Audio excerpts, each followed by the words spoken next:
சென்னை போரூரில் பிரபல சீரியல் நடிகை தூக்கிட்டு தற்கொலை செய்து கொண்ட சம்பவம் சின்னத்திரையினரை அதிர்ச்சியடைய வைத்துள்ளது. ஸ்ரீலங்கா நாட்டை சேர்ந்தவர் சுபாஷினி. 36 வயதான சுபாஷினி தமிழகத்தில் தங்கியிருந்து திரைப்படங்கள் மற்றும் சின்னத்திரையில் நடித்து வந்தார். பிரபல தொலைக்காட்சியில் ஒளிபரப்பாகும் கயல் சீரியலில் துணை நடிகையாக நடித்து வந்தார் சுபாஷினி. பெங்களூரை சேர்ந்த பிபின் சந்திரன் என்பவரை காதலித்து திருமணம் செய்து கொண்டார்.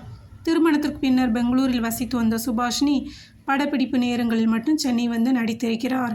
இதற்காக சென்னை போரூர் அடுத்த ஐயப்பன்தாங்கலில் அடுக்குமாடி குடியிருப்பில் ஒரு வீட்டில் வாடகைக்கு வசித்து வந்தார். கடந்த 3ஆம் தேதி பெங்களூரில் இருந்து சென்னை வந்த நிலையில் நள்ளிரவில் கணவருடன் வீடியோ காலில் பேசும்போது குடும்ப பிரச்சனை காரணமாக இருவருக்கும் இடையே கடும் வாக்குவாதம் ஏற்பட்டுள்ளது. இதில் ஆத்திரமடைந்த சுபாஷினி கணவருடன் வீடியோ காலில் பேசிக்கொண்டே வீட்டில் இருந்த மின்விசிறியால் தூக்கு போட்டு தற்கொலை செய்து கொண்டார். இதை பார்த்து அதிர்ச்சியடைந்த பிபின் சந்திரன் இது குறித்து அடுக்குமாடி குடியிருப்பின் காவலாளிக்கு தகவல் தெரிவிக்க உயிரிழந்த நிலையில் சுபாஷினி மீட்கப்பட்டார். சுபாஷினி மறைந்து 2 நாட்களான நிலையில் அவரது கணவர் பிபின் சந்திரன் உருக்கமான பதிவு ஒன்றை வெளியிட்டுள்ளார்.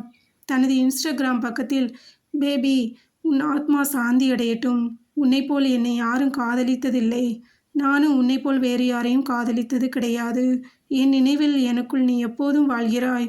இப்போதும் நீ இங்கு இருப்பது போலவே உணர்கிறேன். இன்று நீ உயிருடன் இல்லை என்பதையே என்னால் நம்ப முடியவில்லை. ஏன் என்னை விட்டு சென்றாய்? உனது பிறந்தநாள், நமது திருமண நாளை கொண்டாட ஆசைப்படுகிறேன்.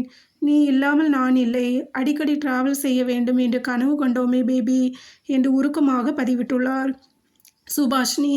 பிபின் வாழ்க்கையில் ஏப்ரல் மாதம் மிக முக்கியமானது. ஏப்ரல் 12ஆம் தேதி சுபாஷினியின் பிறந்த நாளாகும்.